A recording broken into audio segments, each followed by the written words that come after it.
bienvenue dans ce nouveau numéro de votre magazine environnemental.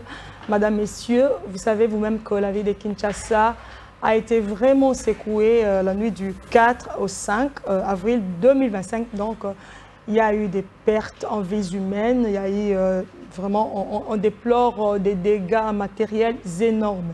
Alors, ce qui a causé, cette catastrophe, vous savez, vous tous, que ce sont de fortes pluies qui se sont abattues dans la capitale congolaise, Kinshasa. Alors, pour en parler aujourd'hui, nous avons reçu un invité. Il est chef de division du Centre météorologique national. Il est aussi chargé des prévisions du temps dans la même agence, donc entendez l'agence météorologique nationale. Il s'appelle Augustin Tagisabo. Je lui dis bonjour. Bonjour, bonjour Augustin. madame. Alors nous vous recevons aujourd'hui sur ce plateau d'Info Verte pour en parler un peu de pluie. Parce que nous savons qu'il y a un temps, nous avons vu un communiqué de la météo qui circulait, qui annonçait des pluies excédentaires prévues dans la ville de Kinshasa. Bon, Kinshasa, Congo central, nous en parlons aujourd'hui. Donc vous êtes les bienvenus sur ce plateau. Merci. Alors pour parler un peu de ce qu'est en train de faire la météo, donc on dit la Mételsat, c'est ça? La Mételsat, c'est l'Agence nationale de météorologie et télédétection par satellite. Alors que fait exactement la Mételsat? La Mételsat, c'est une agence de l'État. Et son rôle est de surveiller le climat au niveau de la RDC. Et donc, le climat sur le plan hydrométéorologique et sur le plan climatologique. Et c'est la Mételsat qui fait l'élaboration de bulletins météorologiques, que ce soit au public, que ce soit aux navigants aériens, que ce soit aux navigants maritimes. Donc, il surveille la navigation aérienne, la navigation maritime, l'agriculture et même les autres disciplines liées à la météorologie. Alors, en parlant de prévision que fait la Mételsat, on dit la météo, alors comment ça se passe? Qu'est-ce que vous faites pour arriver à donner à la population les prévisions? La Mételsat a des stations météorologiques installées au travers du pays. Parce qu'on ne peut pas faire la météo par hasard. Ce n'est pas un fait imaginaire. Il faut avoir les supports techniques et matériels pour faire la météorologie. C'est comme ça que la Mételsat est dotée des stations météorologiques qui sont installées au travers les pays. Et ce sont les stations classiques, tout comme les stations automatiques synoptiques. Nous avons la station terrienne qui est là, et pour les satellites météorologiques, en fait de contrôler aussi l'espace. C'est pourquoi la Mételsat, au travers le pays, dans chaque province, il y a des stations météorologiques installées dans les aéroports. Il y a d'autres qui ne sont pas aussi dans les aéroports. Mais la plupart sont dans les aéroports parce qu'ils doivent contrôler la circulation aérienne. Il y a d'autres stations qui se trouvent dans les grandes plantations, telles qu'à Quilungongo, il y a des stations, telles qu'à Inera, il y a des stations. Et donc, parce que nous collaborons avec les agronomes. Nous collaborons avec les agronomes, nous collaborons aussi avec les navigants, que ce soit maritimes ou aériens. Et c'est comme ça, à Kinshasa, nous avons aussi des stations synoptiques, dont il y a le nombre de 3. Nous avons à Kinshasa Mbinza, nous avons Kinshasa Ndolo et nous avons Kinshasa Njili. À l'aéroport de Njili, nous avons une station météorologique. À l'aérodrome de Ndolo, nous avons une station météorologique. Et à Mbinza, qui est le centre national, a une station météorologique aussi pour contrôler et surveiller le climat sur l'ensemble du pays. Alors, en parlant des stations, trouvez-vous que c'est suffisant, ces 3 stations, pour la grande mégapole, la grande ville de Kinshasa? Et puis, en parlant aussi des supports, est-ce que les supports que vous avez vraiment adéquats, c'est vraiment suffisant pour la grande ville de Kinshasa?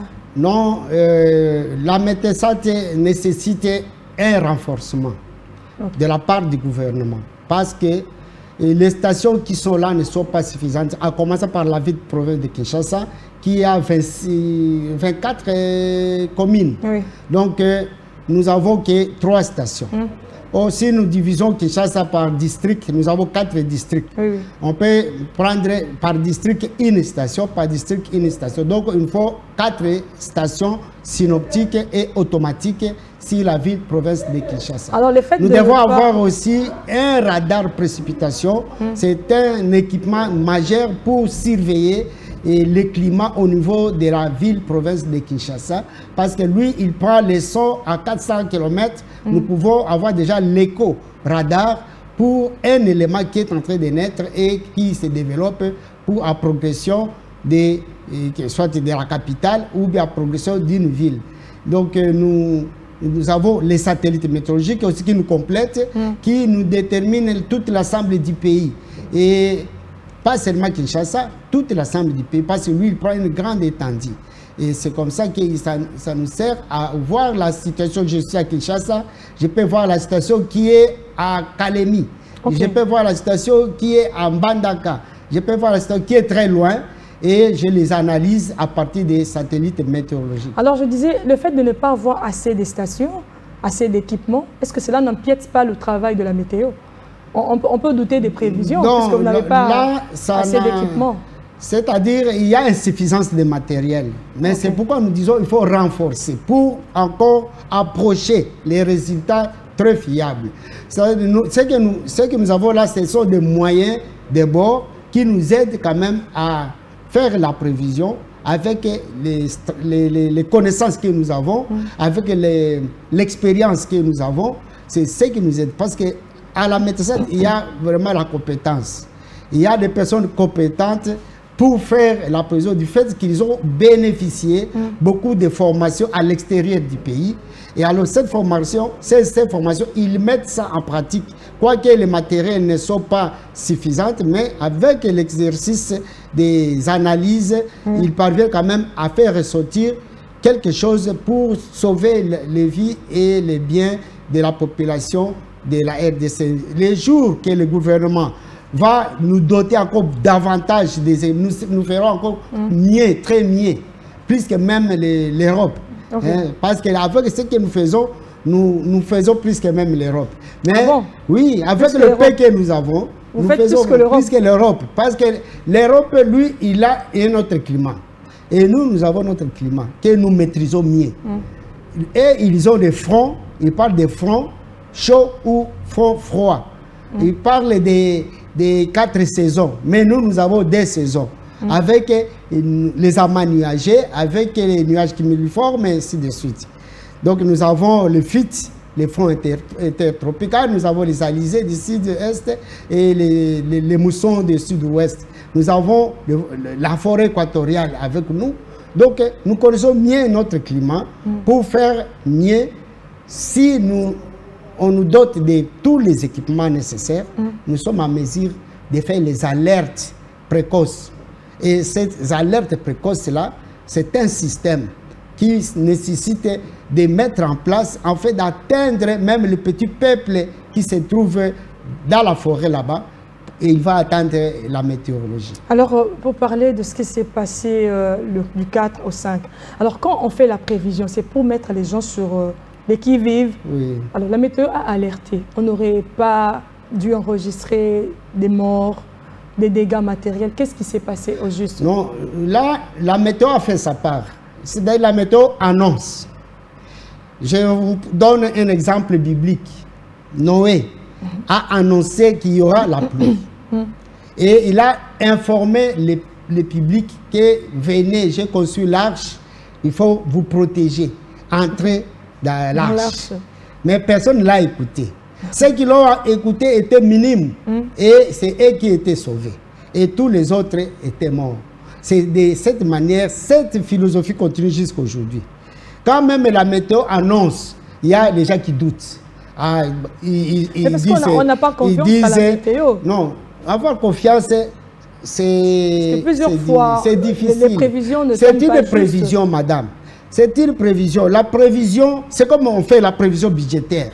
Est-ce que ce qu'on a prévu que nous allons consommer cette année, si ça tombe exact, ça peut être un déficit, tout comme un excédent. Donc, c'est la même chose avec la prévision du temps. Donc, la prévision du temps n'est pas fixe. C'est-à-dire, nous pouvons dire qu'il va pleuvoir.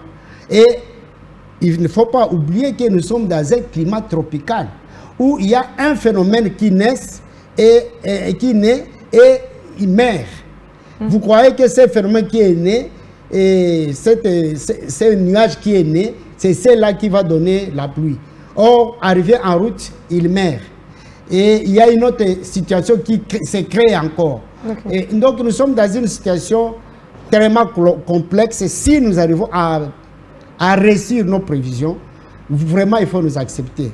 Nous sommes extraordinaires parce que même les professeurs en France, moi, je l'ai posé la question, comment faire la prévision du temps en Afrique centrale? Il a dit non, c'est difficile. Pourquoi difficile? Il a dit, chez vous, les situations naissent comme les champignons. Donc, il est difficile qu'on puisse prévoir que cette telle situation peut arriver à tel moment et à tel temps. Parce que chez nous, ici, nous avons un amas nuageux qui va et nous pouvons calculer même sa distance et son déplacement. Mais chez vous, il est difficile. Si une situation naît ici, vous calculez sa distance, cette situation meurt. Et il y a une autre qui sort. Donc, il est difficile pour vous. C'est ce qui se passe chez nous. Oui, c'est ce qui se passe ici, chez nous, en RDC, c'est-à-dire en Afrique centrale, parce que nous avons un climat tropical. Dans le climat tropical, c'est ça le mouvement qui s'exerce au niveau des tropiques, qui est différent au niveau de l'Europe et au niveau de l'autre coin du monde.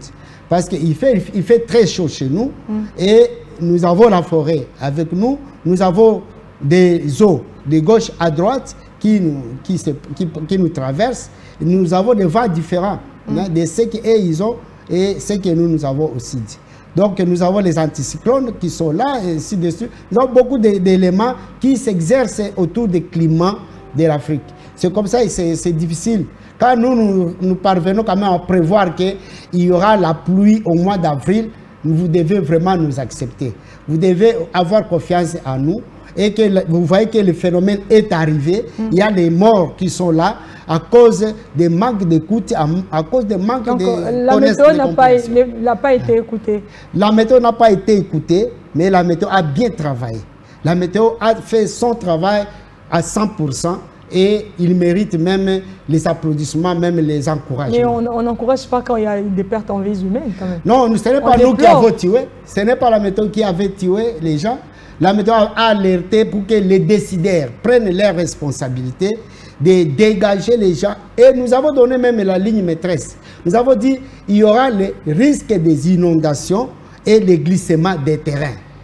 Que les gouvernements prennent sa responsabilité.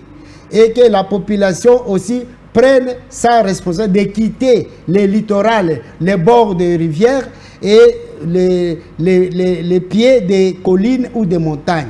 Parce qu'il peut y avoir des éboulements des terrains qui peuvent tomber sur les maisons. Ou bien ils peuvent avoir des érosions qui peuvent couper la terre. Et il peut y avoir aussi des débordements des rivières qui peut atteindre des maisons qui sont au bord des rivières. C'est comme ça. Nous avons donné la ligne. Oui, nous avons donné cette ligne maîtresse. C'était au mois de mars. Oui, au mois de mars, vers mi-mars, nous avons parlé de ça. Qu'est-ce que vous avez dit? Vous avez déjà cité quelques éléments. C'était quoi en fait? Mais c'est ce que je suis en train de vous parler. On doit s'attendre à des Nous avons dit que pendant les mois de mars, avril et mi-mai, la météo annonce que selon la prévision saisonnière, il y aura la tendance de pluie excédentaire. C'est-à-dire quoi? Il risquerait d'avoir des pluies abondantes avec des risques des inondations et des glissements des terrains. Et que les gouvernements prennent sa responsabilité. Ça, c'était la parole de la maîtresse. Et si nous vous lancez ça, c'est lui qui écoute. Il doit faire quoi? Il doit prendre sa responsabilité. Mais si il n'écoute pas, il dit non, et il dit sincèrement et ça passe, et il mente. Et quand vous nous considérez comme des menteurs, et qu'aujourd'hui, il y a on plaire les morts. On vous considère comme des menteurs. On plaire les morts. Qui est menteur maintenant? Ce n'est pas nous. Nous disons la vérité. Mais ce que nous devons savoir, que la prévision peut changer. On peut prévoir qu'il y aura le soleil, mais il n'y a pas le soleil qui apparaît, mais il y a la pluie. On peut dire qu'il y a la pluie, mais il y a le soleil qui apparaît. L'atmosphère est dynamique. Okay. L'atmosphère n'est pas statique. Okay. L'atmosphère bouge à tout moment. Il y a toujours des variations de l'atmosphère et des éléments de climat tels que la température, la pression, les humidités relatives de l'air varient à tout moment. Les vents soufflent à tout moment, ils changent à tout moment. Donc, suivre les climats, ce n'est pas facile. Suivre les climats nécessite l'expertise. L'expertise et la connaissance de beaucoup de choses. Okay. Donc, ne croyez pas que faire la prévision, c'est mal regarder, vous vous réveillez le matin, vous dites non, il va pleuvoir ou bien il y aura le soleil. Non, en avance, faire la prévision pendant 3 mois en avance, il faut beaucoup de calculs, il faut beaucoup de données qui nous viennent des centres météorologiques nationaux ou bien les centres météorologiques mondiaux. Donc, nous avons pas seulement les stations locales, nous avons aussi les plateformes des centres régionaux et centres mondiaux. Alors, pour passer du concret, j'ai dit en tant que technicien, alors si c'était vous, par exemple, vous êtes gouvernant, qu'est-ce que vous allez faire? La météo fait des prévisions pour le 3 mois. Qu'est-ce qu'il fallait concrètement faire? Moi, si je suis gouverneur de la ville de Kinshasa, qu'est-ce qu'il a fallu concrètement faire? Moi, j'ai les moyens. Si j'ai les moyens. Après l'alerte là de la météo, parce que le gouverneur a les moyens. La Mételsat n'a pas les moyens. Les moyens matériels et financiers, je peux dire, il n'a pas même les véhicules pour transporter les agents. Il n'en a pas. Et même les salaires pour payer bien le travail, il n'y en a pas. Malgré tout ce que nous faisons, ce sont des sacrifices. Ce sont des sacrifices. Imaginez qu'un agent de la Mételsat qui vous fait sortir un bulletin météorologique qui prévoit un mauvais temps, il est payé $40 par mois. Et $40, il a une famille de 5 enfants. Et comment il va faire vivre ses enfants pendant 1 mois? Il fait des prévisions. Alors, il fait des prévisions qui sauvent des vies. Mais il est payé $40 par mois. Mais en tant que gouverneur de la ville, est-ce que vous pouvez supporter ça?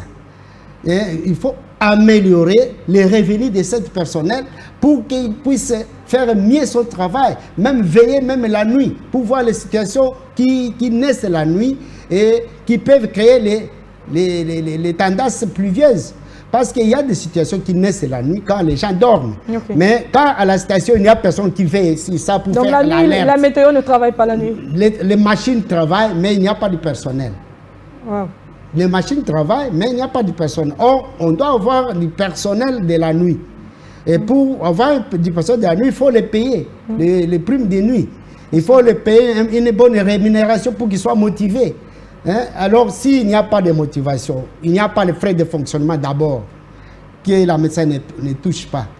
Les frais de fonctionnement n'existent pas. Or, nous sommes une entreprise de l'État. C'est ça. Nous sommes une entreprise que le gouvernement doit mettre les moyens, les paquets, pour que cet observatoire météorologique puisse travailler bonnement et porter des rendements efficaces. Parce que nous sommes national, nous sommes internationaux.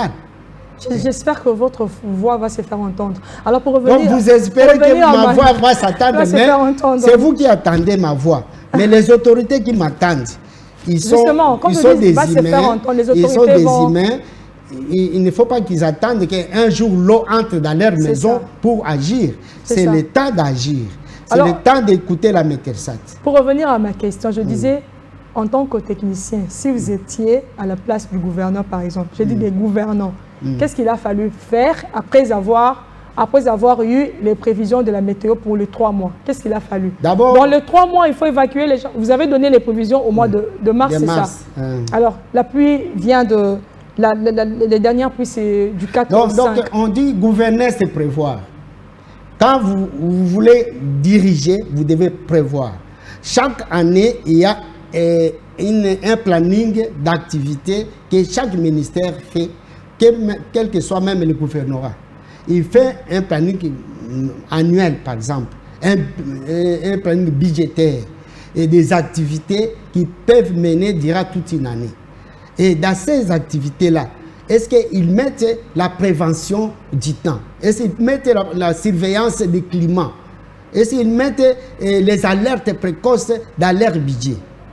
Parce que s'ils ont mis, donc il y a un paquet qu'ils doivent mettre à côté et organiser ces services-là, en fait que lorsqu'il y aura telle situation, on défalque ces montants-là avant que, par exemple, si la prévention, ils peuvent dire non, comme pour la prévention, nous avons prévu par exemple 20 millions de dollars. Alors, ces 20 millions de dollars, nous appelons le directeur général de la METESAT, venez organisons la prévention. Qu'est-ce que vous avez besoin? Tel matériel. Qu'est-ce que vous avez besoin? Les personnels, des formations. Vous avez besoin de quoi? Nous avons besoin de ceci, cela, ceci, cela. Et les gestionnaires de la METESAT doivent prendre ces paquets et exécuter ce que le gouverneur a planifié. Tout comme le gouverneur de son coin, il a aussi des services de voirie. Il a les services des offices de route, il a les services qui regardent la vie de Kinshasa. Il doit mettre les engins de travail pour tirer les caniveaux, par exemple, pour aller drainer les rivières, et pour enlever la salubrité dans la ville. Ce n'est pas la METESAT, ça c'est l'œuvre de la gouverneur de la ville. Et tout ça, c'est moi en tant que gouverneur, je dois défalquer l'argent pour que les travailleurs se mettent à travailler et dégager les immondices, dégager les caniveaux, faire tout ça. Et parce que la METESAT avait dit déjà en avance, alors il faut accélérer les activités avant que la pluie arrive. Ok. Alors, j'ai une autre question. Il y a une vidéo qui est devenue virale sur les réseaux sociaux où nous voyons les images qui montrent les débordements des eaux de la rivière Lukaya et les gens sont en train de dire c'est effectivement ce qui a causé les débordements aussi, si je peux me permettre de le dire, de la rivière Njili. Vous confirmez ça aussi en tant que technicien? En tant que technicien, moi, je suis chef de division. Je coordonne beaucoup d'activités de l'observatoire jusqu'à la prévision.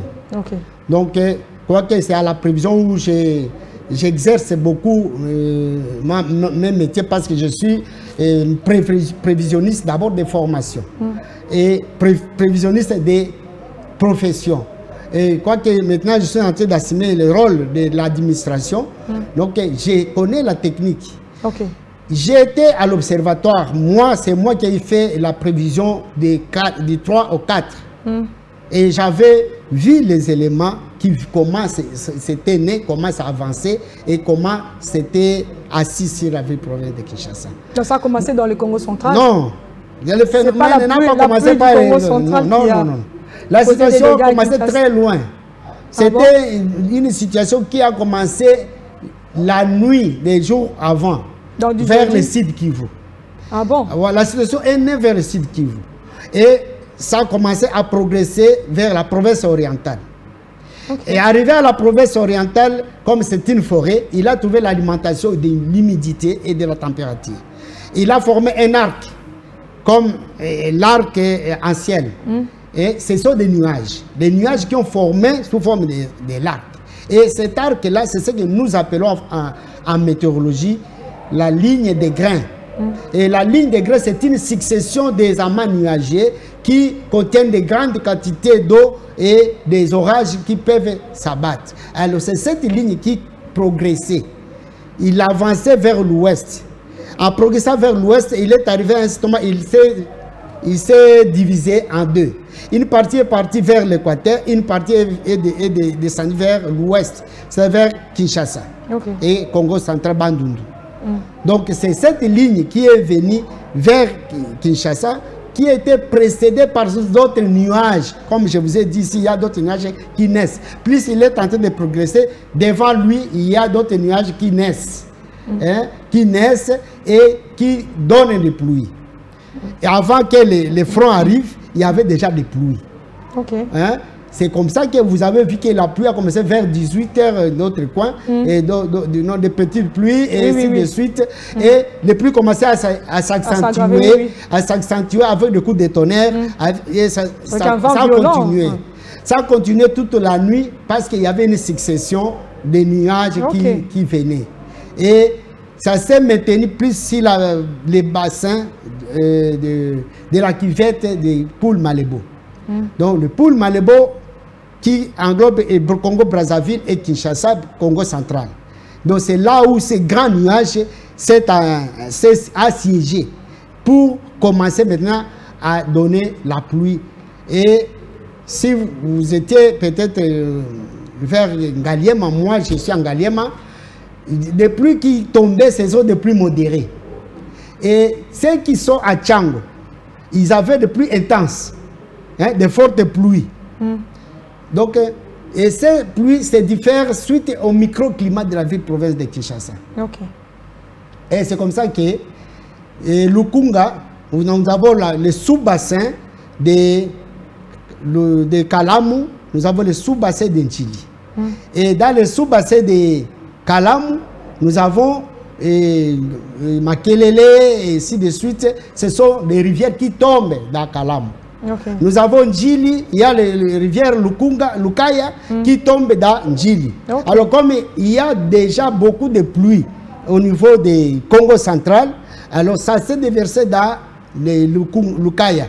Et la rivière Lukaya a cédé et ça s'est déversé dans Njili. Njili avait la pluie normale telle que Kinshasa avait connue. Mais comme il y avait une autre quantité d'eau qui est venue s'ajouter, il a fait monter de l'eau des rivières. Et c'est comme ça l'eau des rivières de Njili a dépassé même les ponts. Ça risquait même de casser les ponts. Si ça continuait, les ponts devaient partir. Alors, c'est comme ça que la situation... Je vous montre ce scénario pour vous dire qu'il y a certains phénomènes qui ne sont pas locaux. Il y a des phénomènes qui nous viennent d'ailleurs et qui peuvent faire des dégâts ici. Tout comme ce que nous avons connu à la cité du fleuve. C'était une situation venant du nord qui est montée sur le fleuve Congo et qui a débordé vers les poules. Et c'est comme ça que on appelle quoi, cité du fleuve était émergée jusqu'à Barumbu. Et les maisons de Barumbu étaient pleines d'eau et les gens ont pleuré. Et demain, nous ne savons pas. Et ça sera Bandal qui sera émergé à cause de Kalamu. Kalamu avait une fois débordé. Mais aujourd'hui, si vous passez à côté de Kalamu, vous allez voir, on est en train de rétrécir la rivière pour construire des maisons tout aux alentours. Or, on ne peut pas construire là-bas. Merci beaucoup. Nous passons à la rubrique interprète.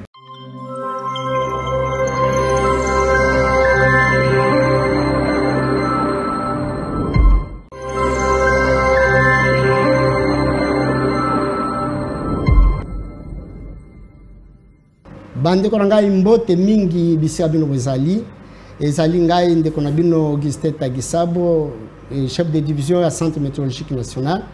Nazali ko yebisa bino ya solo to lobaki ete na mois ya mars avril mai et bambula ekozala na tendance excédentaire ngelo ba ete bambula ekoki ozala mois ebele oki ko pesa inondation tout comme ko pesa glissement de terrain. Yango tozali ko loba tozali na ona ebandeli tozali na ebandeli ya saison ya mbula ya mois avril tosili ko mona déjà ndenge ebandi ko sala ba dégâts bande ko na biso bakufi biloko na biso echoli kasi ezali na mbula mususu ezali sima toyebite lolenge nini ekoyela kasi sengeli moko na moko amilengela ayeba komibatela po ete ayeba kobebisa bomoi na ete pe kobebisa biloko na ete. Donc, yango tout ça que c'est un peu gouvernement ayeba kozwa ba disposition déjà lolenge assez ko pesa bisika na bandeko kuna na stade Tata Raphaël pe na Institut Lumumba. Et je pense que vous allez malam ko garder dans le bango moi na tango oyo to observer nano lolenge atmosphère ezali ko baluka po ete sauti bazongi na bandako et ko ozala sombula makasi ezongeli bango au moment que ba bongisi nano te et ko sala malamu te et ko sala malamu gouvernement atala likambo oyo na bo sengi makasi.